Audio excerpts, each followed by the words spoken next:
जीवमजीवं दव्वं जिणवर्वसेण जीर्णने दिठम्।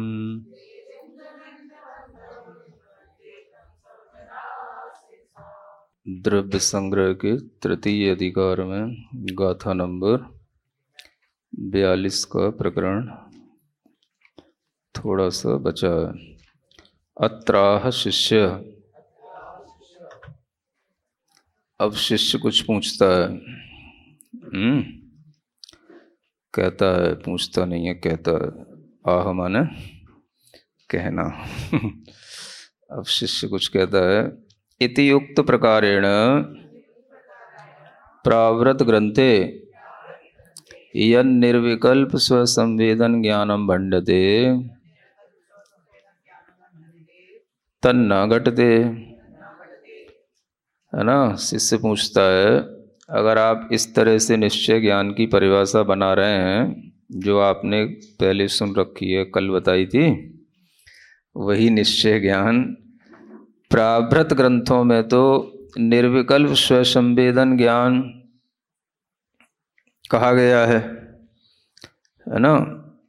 यानी पाहुड़ जो ग्रंथ हैं, पाहुड़ शास्त्र में जो विकल्प रहित स्वसंवेदन ज्ञान बताया जाता है वह निश्चय ज्ञान होता है।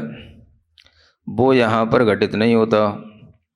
तन्न घटते कस्मादिति चेत। उससे फिर पूछते हैं कैसे घटित नहीं होता। तदुच्यते। तो फिर वो कहता है, मतलब शिष्य ही कह रहा है, सत्तावलोकन रूपम चक्षुरादि दर्शनम यथा जैन मते निर्विकल्पम कथ्यते तथा बौद्ध मते ज्ञानम निर्विकल्पकम भंडते। परम किंतु तन निर्विकल्पम अपि विकल्पजनकम भवति। अभी प्रश्न बहुत बड़ा है शिष्य का। जब शिष्य ज़्यादा पढ़ा लिखा हो जाता है तो बड़ी बड़ी शंकाएं करने लग जाता है। तो बहुत दिनों से सुन रहा है, पढ़ रहा है, तो पूछता है कि देखो, जैन मत में जिस तरह से चक्षुरादि दर्शन को निर्विकल्प कहा गया है, सत्तावलोकन रूप होता है। दो उपयोग होते हैं ना, एक दर्शनोपयोग और एक ज्ञानोपयोग। तो उनमें जो दर्शनोपयोग होता है वो निर्विकल्प होता है और ज्ञानोपयोग होता है वो सविकल्प होता है, ऐसा बताया जाता है। यानी जब आप दर्शनोपयोग में होते हैं तब उस समय पर आपको पदार्थ का कोई भी विकल्प नहीं होता कि ये पदार्थ कैसा है, क्या है। बस आप उसका एक सत्तावलोकन करते हैं, उसकी सत्ता का केवल बस अवलोकन करते हैं। तो जैन दर्शन में ऐसे दर्शन को ही निर्विकल्प कहा गया है। समझ रहे हैं ना आप लोग। दर्शन जो होता है वो निर्विकल्प होता है, ज्ञान जो होता है वो सविकल्प होता है।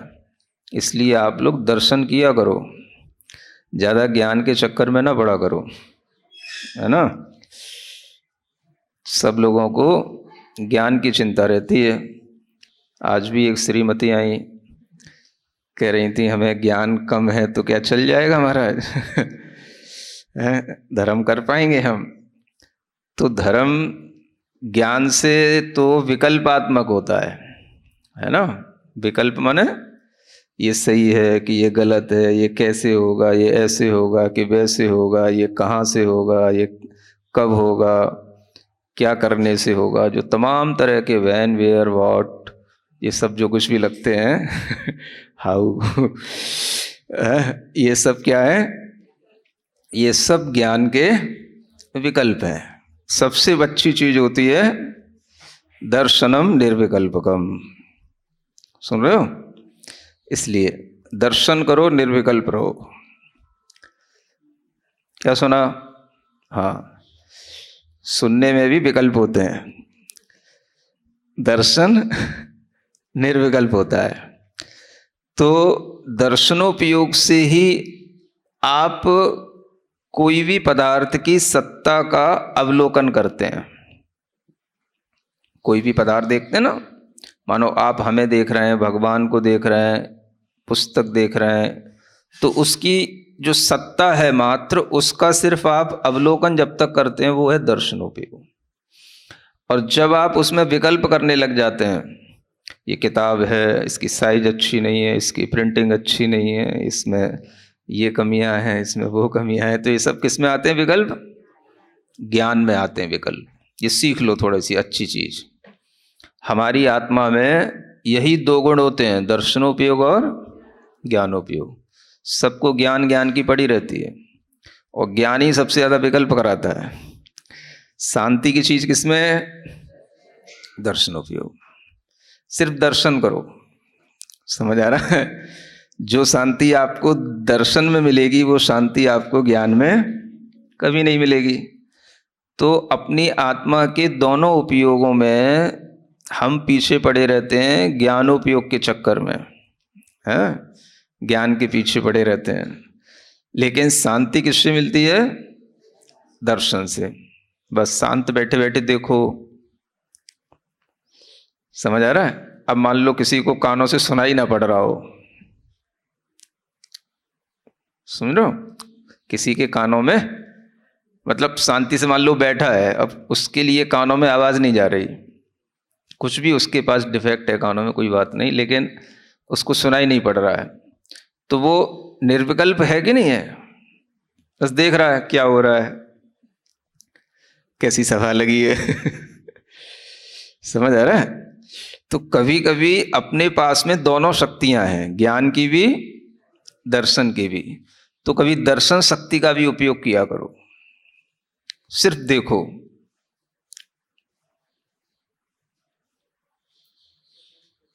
दर्शन बोलता नहीं है, देखो कितनी शांति होगी दर्शन में, है ना और ज्ञान बोलने लग जाता है। तो ज्ञान के पीछे जो लोग रहते हैं उन्हें कभी कभी ये भी देखना कि हमारे पास एक और शक्ति है जिसका नाम है दर्शनोपयोग। तो शिष्य वही कह रहा है कि जैन मत में दर्शनोपयोग को, जी जितने भी दर्शन है, चक्षुरादि दर्शन माने चक्षु दर्शनोपयोग, अचक्षु दर्शनोपयोग, अवधि, केवल दर्शनोपयोग, सभी कैसे कहे गए? ये सब निर्विकल्प कहे गए हैं जैन मत में। और बौद्ध मत में ज्ञान को निर्विकल्प कहा गया। ये जैन मत और बौद्ध मत में एक बहुत बड़ा डिफरेंस है। तो बौद्ध मत में ज्ञान को निर्विकल्प कहा गया, किंतु वह निर्विकल्प होकर के भी विकल्प जनक है। जो बौद्ध मत में ज्ञान कहा गया है वह कहा तो गया है निर्विकल्प, लेकिन वो निर्विकल्प होकर के भी वो कैसा है? विकल्प देने वाला है ना, विकल्पों को उत्पन्न करता है। और जैन मते तु विकल्पस्य उत्पादकम भवत्येव न, है ना। लेकिन जैन सिद्धांत में तो है ना, ज्ञान को विकल्प उत्पन्न करने वाला ही नहीं है, ही नहीं।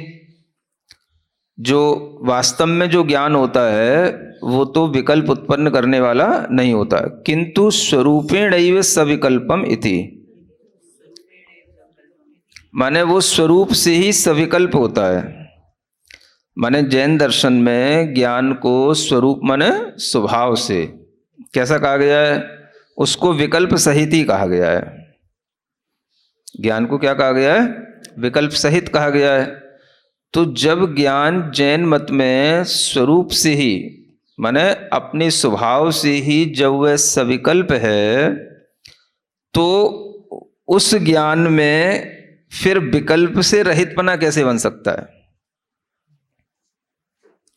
जो आपने कहा ना निर्विकल्प स्वसंवेदन ज्ञान, तो ज्ञान अगर है तो निर्विकल्प कैसे हो गया? क्योंकि ज्ञान का स्वरूप क्या बताया गया? विकल्प सहित होना बताया गया है। तो जो स्वरूप है वो तो बना रहना चाहिए, चाहे कोई सा भी ज्ञान हो, चाहे व्यवहार ज्ञान हो, चाहे निश्चय ज्ञान हो। ज्ञान का ही स्वभाव क्या है? विकल्प देना, विकल्प उत्पन्न करना, विकल्प सहित होना। तो ये ज्ञान का स्वभाव है। इसलिए हाँ, ये शिष्य का क्वेश्चन है, अभी आंसर नहीं है, है ना। जैन मते तो विकल्पस्य उत्पादकम भवत्येव न किंतु स्वरूपेणैव सविकल्पम इति तथैव स्वप्रकाशकम च इति। और उसी तरह से वह ज्ञान स्व पर प्रकाशकम च, वह ज्ञान स्व और पर का प्रकाशक भी है। माने ज्ञान स्वयं के बारे में भी जानता है और पर के बारे में भी जानता है। स्वयं को भी वह प्रकाशित कर सकता है, पर को भी प्रकाशित कर सकता है। तो जब ज्ञान के ये स्वरूपी लक्षण बताए गए हैं तो फिर ये निर्विकल्प स्वसंवेदन ज्ञान कहाँ से आ गया? ये शिष्य का प्रश्न है। सुन रहे हैं? बोला तो करो। तत्र परिहार, अब इसका उत्तर देते हैं, है ना। इतना बड़ा तो शिष्य ने प्रश्न कर लिया।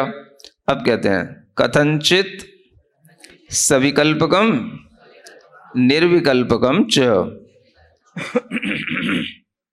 बस कहीं भी कोई भी प्रश्न हुआ और कहीं भी जहां लगे कि अपन फंस रहे हैं, बस कथनचित ले आओ सामने है ना।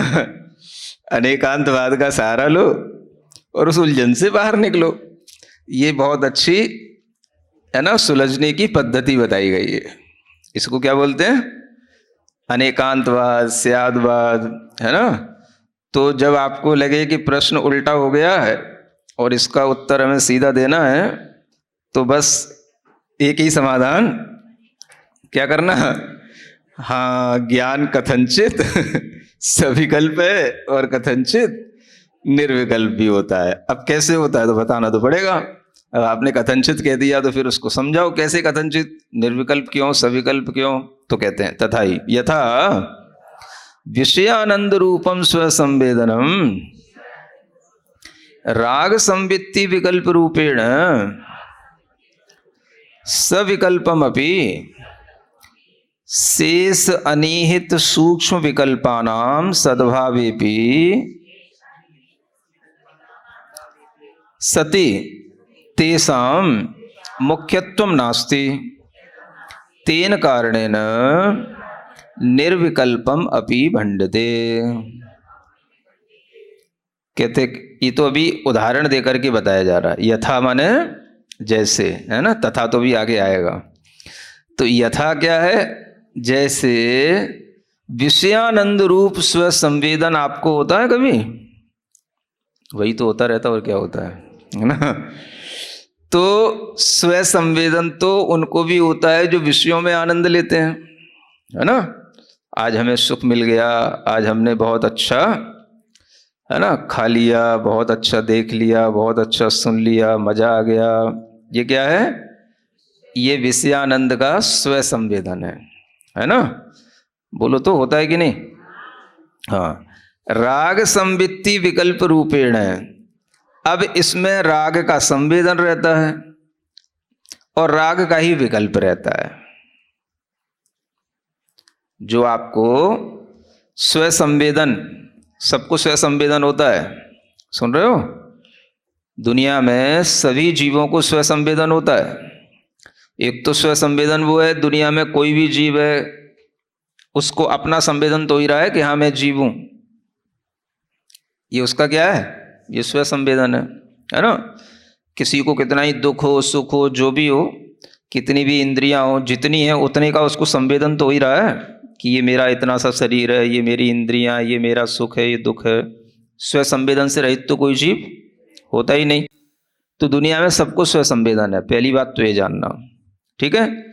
अब आपका जो स्व संवेदन है पंचेंद्रिय जीव के विषय सुख की मुख्यता से यहां पर कहा जा रहा है कि देखो, आपको भी जब विषय में आनंद आता है तो उसमें भी आपको स्व संवेदन होता है, और उस स्व संवेदन में भी आपको राग का स्व संवेदन होता है। राग के साथ संवेदन किसका होता है? राग का। जितना राग होगा उतना ही मजा आएगा। क्या सुन रहे हो? किसी ने इमली की चटनी मिला करके कुछ अच्छा चटपटा बनाया, है ना, तो जिसको जितना अच्छा राग आएगा उसको उतना ही अच्छे से चाटेगा वो है ना। एक होता है खा लेता है, एक होता है चाटता है तो जिसको राग कम होता है वो तो सीधा सीधा सा खा लेता है, बहुत अच्छा टेस्ट हुआ ऐसा कहे भी ना भी कहे है ना। लेकिन जिसको राग अच्छा होता है तो फिर वो कहता है हाँ बहुत अच्छा, जब क्योंकि जब तक बहुत अच्छा नहीं कहेगा तब तक नेक्स्ट कैसे आएगा तो उसको राग के कारण से वो चीज अच्छी लग रही है। समझ आ रहा है? चीज वही है, उसको एक रागी भी खा रहा है और एक बीतरागी भी खा रहा है। समझ रहे हैं? और राग में भी कई तरह के राग होते हैं, एक कम राग वाला खा रहा है, एक सामान्य राग वाला खा रहा है। तो जिसको राग जितना होगा उसको उतना ही टेस्ट आएगा। बहुत टेस्टी, बहुत टेस्टी, जो बहुत बार कहे समझो उसको उसमें बहुत राग है। समझ आ रहा है? और एक बार जो खाके है ना, हाँ ठीक है खा लिया अच्छा है, तो उसको सामान्य राग हुआ। समझ आ रहा है? और जो खाने के बाद कुछ बोले ही ना, मुंह पहुंच के चल दे तो वो कौन हो गया? वो वीतराग हो गया। तो हर चीज चीज वही है। आप खाते हो, मुनि महाराज के जाने के बाद वही भोजन आपको लगता है टेस्टी है, और मुनि महाराज से पूछते हो तो मुनि महाराज कुछ बोलते नहीं है समझ आ रहा है? तो राग जो होता है वो आत्मा में होता है, जिसमें जितना राग होगा उसको उतना ही ज्यादा उसका स्वसंवेदन होगा, अच्छा लगेगा, उतना ही ज्यादा उसको राग का विकल्प आएगा। समझ रहे हैं? तो पदार्थ कोई भी अच्छा या बुरा नहीं होता, हमारा राग उसके साथ जुड़ करके उस तरह का टेस्ट लाता है अपने अंदर। तो वही यहां पर कहा जा रहा है कि हम भी स्व संवेदन करते हैं जब विषयों का आनंद लेते हैं। राग की संवित्ति का उस समय पर विकल्प भी होता है कि इसमें कम मजा आ रहा है, इसमें ज्यादा मजा आ रहा है, ये कम अच्छा लग रहा है, ये ज्यादा अच्छा लग रहा है, ये विकल्प होते हैं। सुन रहे हो? थोड़ा सा कम मीठा हुआ और डाल दे, थोड़ा सा कम नमक डलाए और डाल दे, थोड़ा सा ज्यादा हो गया तो अच्छा नहीं लग रहा। तो ये विकल्प उस राग के साथ भी होते हैं। और ये होते हुए भी क्या हो गया? अब आप निर्विकल्प रहे कि सविकल्प रहे? सविकल्प रहे। सविकल्प होकर के भी आप उस समय पर एक तरह से देखा जाए तो निर्विकल्प हैं। आप किसका आनंद ले रहे हैं? राग के स्व संवेदन का आनंद ले रहे हैं। सुन रहे हो? तुम्हें समझ में ना आए तो कभी किसी बच्चे को आइसक्रीम पकड़ा दो और फिर देखो वो कितना निर्विकल्प हो जाता है। समझ रहे हैं? फिर भी उसके पास और दूसरे विकल्प तो रहते हैं ना। तो वही आचार्य कह रहे हैं, शेष अनिहित सूक्ष्म विकल्प उसके पास रहते हैं, लेकिन फिर भी मुख्यता से क्या कहा जाता है? ये निर्विकल्प हो गया, इसको बस यही अच्छा लग रहा है, ये इसी में निर्विकल्प हो गया, है ना। तो जिस तरह से अन्य अनेक विकल्प और भी उसके साथ सूक्ष्म तरीके से चलते हैं, उनको हम गौण कर देते हैं। लेकिन जिस विषय में हम आनंद ले रहे होते हैं उसको मुख्य करके हम अपने आप को निर्विकल्प बना लेते हैं। सुन रहे हो? कितना निर्विकल्प होते हैं लोग। कोई यहीं बैठा हो सामने मोबाइल देख रहा हो, है ना, कितना निर्विकल्प हो जाता है। आप उसको आवाज देते रहो, सुनाई नहीं पड़ती उसको। पानी भी बरसता रहे उसको सुनाई नहीं पड़ता, कुछ भी नहीं दिखाई देता, इतना निर्विकल्प। तो अन्य चीजों की अपेक्षा से निर्विकल्प हो गया ना। मोबाइल में बस उसका विकल्प है, बाकी चीजों की अपेक्षा से निर्विकल्प है। तो इस तरह का ही विषय सुख में वो निर्विकल्प हो जाता है। फिर भी अन्य विकल्प तो उसके साथ में रहते ही हैं, तो भी उसको निर्विकल्प ही कहा जाएगा मुख्यता के कारण से। इसी तरह से तथा, है ना, इसी तेषां मुख्यत्वम नास्ति तेन कारण निर्विकल्पम अपि भण्ड्यते, इसलिए उसको निर्विकल्प भी कहते हैं। तथा माने उसी प्रकार। ये तो हो गए बहुत सारे एग्जाम्पल। सुन रहे हो? अब बात पर आते हैं। तथा उसी प्रकार से स्वशुद्ध आत्म संवित्ति रूपम वीतराग स्वसंवेदन ज्ञानमपि स्वसंवित्ति आकारैक विकल्पेन सविकल्पमपि बहिर्विषय अनिहित सूक्ष्म विकल्पानां सद्भावेपि सति तेषां मुख्यत्वं नास्ति। तेन कारणेन निर्विकल्पम अपि भण्डते। अब इसी तरह से जब किसी जीव को अपने स्व शुद्ध आत्म स्वरूप का संवेदन होता है, सुनते हैं जो पहले निश्चय ज्ञान में बताया गया, जब कोई जीव अपने शुद्ध आत्मा की संवित्ति करता है तो उस समय पर वह वीतराग स्व संवेदन ज्ञान कहलाता है। वो किसी राग का संवेदन नहीं कर रहा है, राग दशा का संवेदन नहीं कर रहा है, किसका करेगा?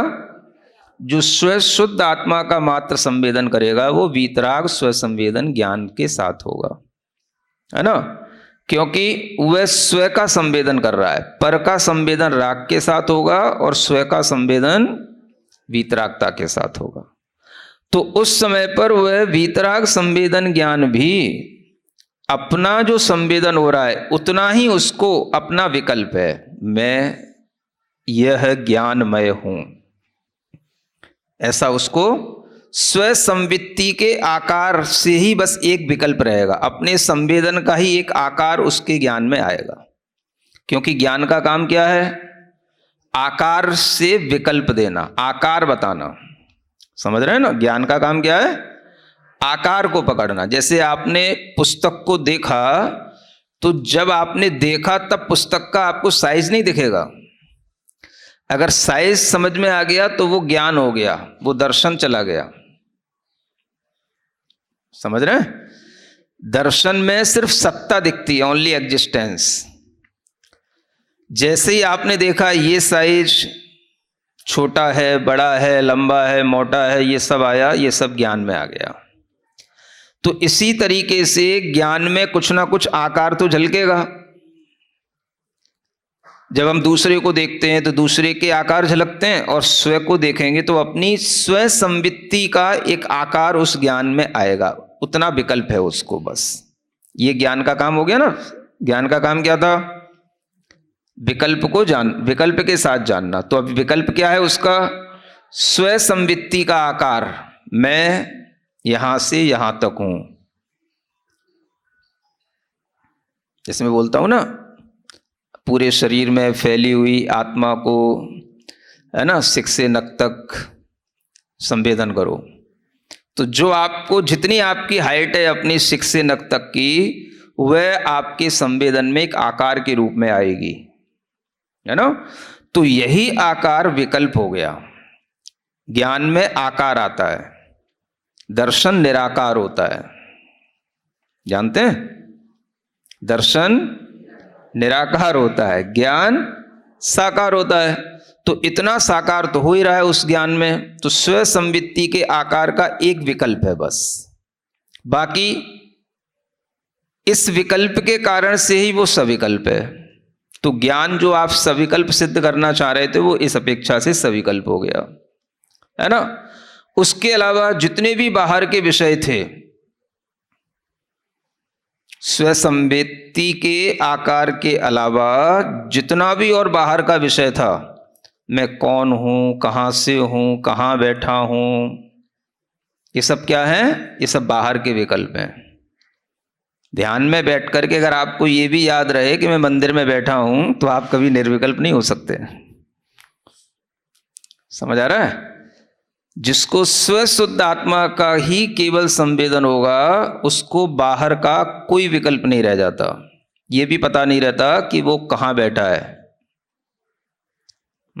मंदिर में कि जमीन पे, कपड़े भी हैं कि नहीं है, शरीर भी है कि नहीं है, ये भी उसको नहीं रह जाएगा। बाहर के सारे विकल्पों से, सूक्ष्म विकल्पों के, उस समय पर वह अनिहित जितने भी विकल्प होंगे बिना इच्छा के, है ना, वो सब उसके अंदर नहीं रह जाते हैं, लेकिन एक विकल्प उसके अंदर ये रह जाता है। कौन सा? स्वसंवित्ति के आकार का एक सविकल्पना रह जाता है। फिर भी अगर उसके अंदर सूक्ष्मता से और भी कोई विकल्प चल रहे हो, ये बाहर के मोटे मोटे विकल्प तो नहीं रहेंगे, लेकिन जब तक उसको केवल ज्ञान नहीं होता तब तक वह सूक्ष्म विकल्प और भी रहते हैं। योगों संबंधी, उपयोग के परिवर्तन संबंधी, श्रुत ज्ञान संबंधी, ऐसे अनेक उसके लिए द्रव्य गुण पर्याय पर उपयोग के संक्रमण संबंधी सूक्ष्म विकल्प अनेक रहते हैं। जो ये विकल्प हैं ये तो स्थूल विकल्प हैं, जो मैं आपको बता रहा था, मैं कहाँ हूं, कौन हूं, कैसा हूं।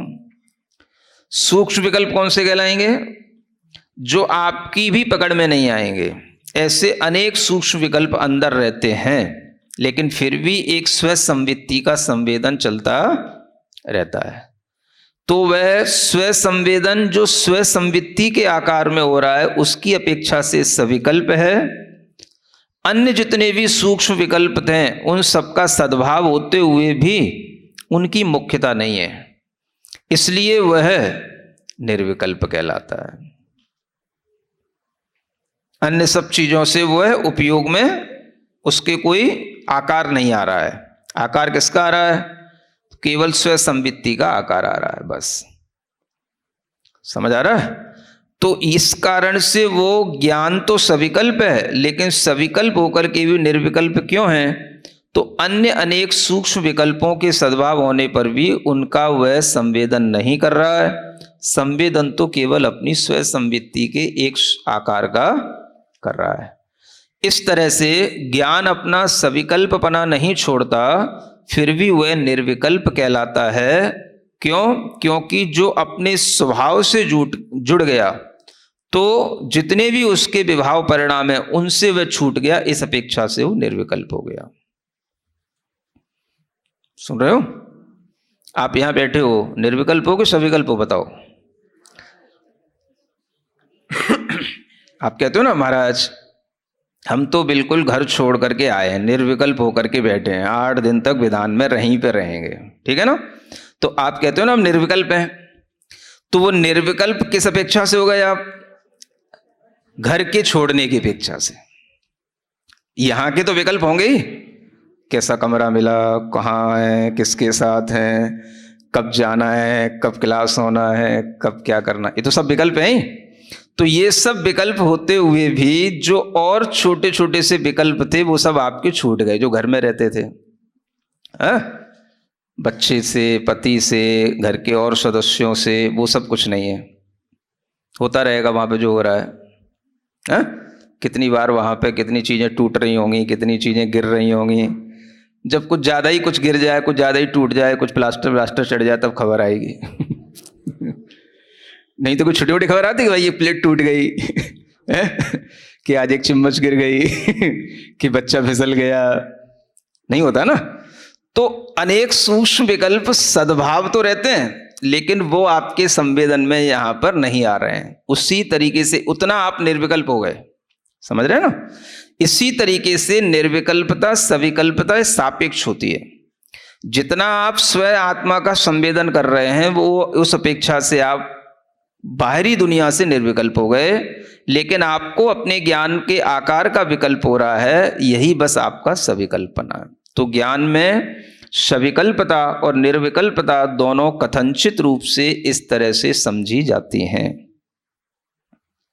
समझ गए? एकांत रूप से ज्ञान ना निर्विकल्प है और एकांत रूप से ना सविकल्प है। जिस विकल्प से आप मुक्त हो गए उसकी अपेक्षा से निर्विकल्प है, और जो विकल्प कर रहे हो उसकी अपेक्षा से सविकल्प है। सही है कि नहीं? समझ में आ रहा है ना? निर्विकल्प है, घर छोड़ करके आ गए, ये तो निर्विकल्प। अब यहां सुन रहे हो, इतना में तो विकल्प तो हो रहा है। तो इसीलिए कथनचित लगाना पड़ता है। ज्ञान सविकल्प भी है, ज्ञान निर्विकल्प, अपेक्षाएं दोनों की अलग अलग। इस तरह से ज्ञान में दोनों पना सिद्ध करने के बाद यतः एव इहा पूर्व स्व संवित्ति आकार अंतर्मुख प्रतिभाषेपि बहिर्विषय अनिहित सूक्ष्मा विकल्पापि सन्ति ततः एव कारणात् स्वपर प्रकाशकम च सिद्धम। है ना? अब ऐसे जो स्व शुद्ध आत्मा की संवित्ति होती है, तो उसमें भी क्या होता है? इहा पूर्वक जो स्व संवित्ति के आकार में अंतर्मुख रूप से जो प्रतिभास होता है है ना। माने आप अंतर्मुखी हो गए, अंतर्मुख होकर के आपको अपने स्व आत्मा का प्रतिभासन हो रहा है।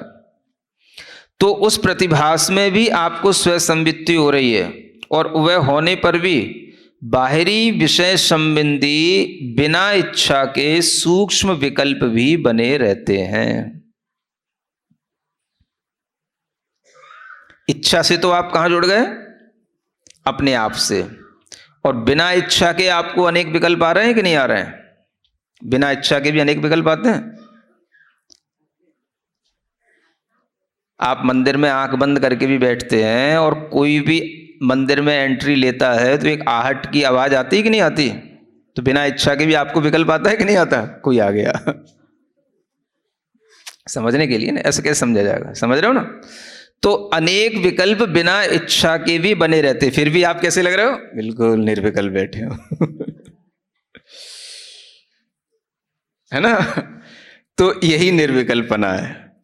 तो इसी तरीके से आचार्य यहां समझा रहे हैं कि बाहर के विषय संबंधी अनेक सूक्ष्म विकल्प बिना इच्छा के बने रहते हुए भी आप अंतर्मुख का प्रतिभास कर रहे हो, अंतर्मुखी हो, आप स्व संवित्ति का प्रतिभास करने में लगे हुए हो।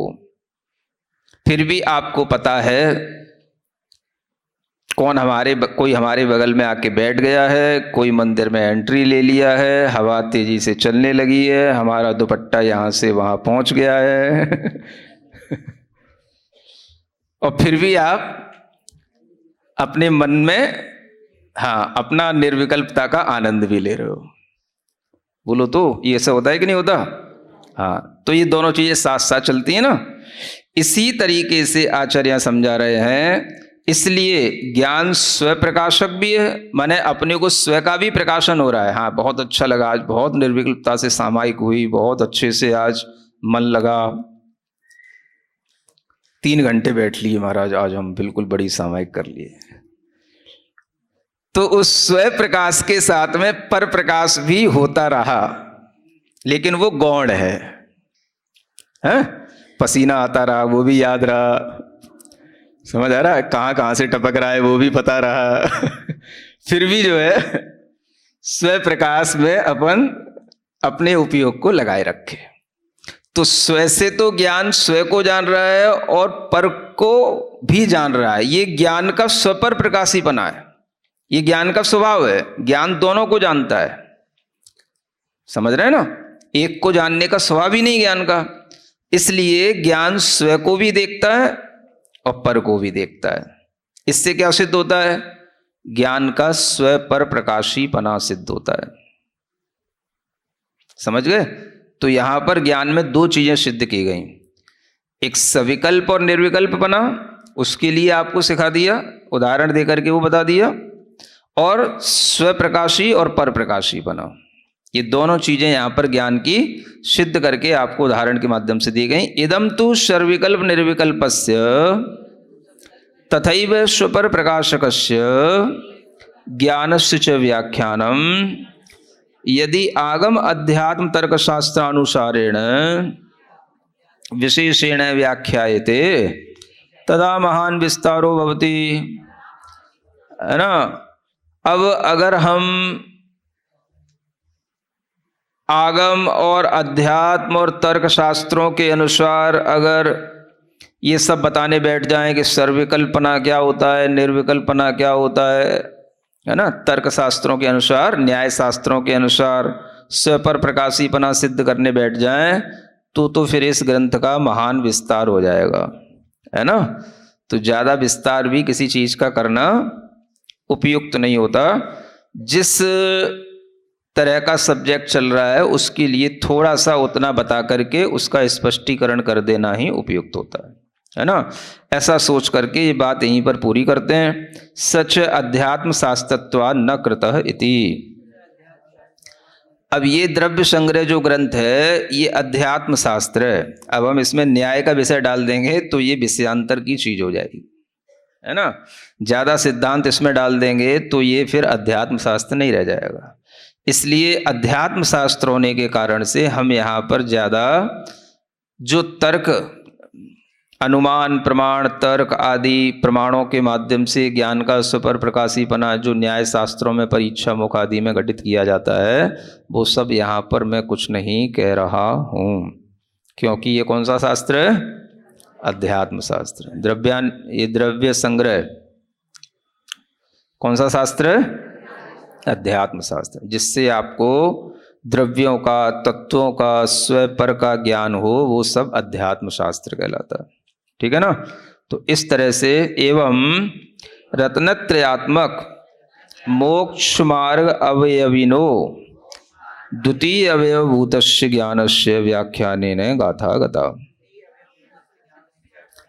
इस तरह से रत्नत्रयात्मक जो मोक्ष मार्ग के अवयव थे, कितने थे? 3 अवयव हैं, सम्यक दर्शन, सम्यक ज्ञान और सम्यक चार। तो उसमें पहले अवयव की व्याख्या तो हो चुकी, दूसरे अवयव की व्याख्या चल रही है, और उसी व्याख्या में ये गाथा भी 42वें नंबर की व्याख्या करके इसकी पूर्ण हो गई है। ठीक है ना? आगे का वर्णन बाद में आएगा।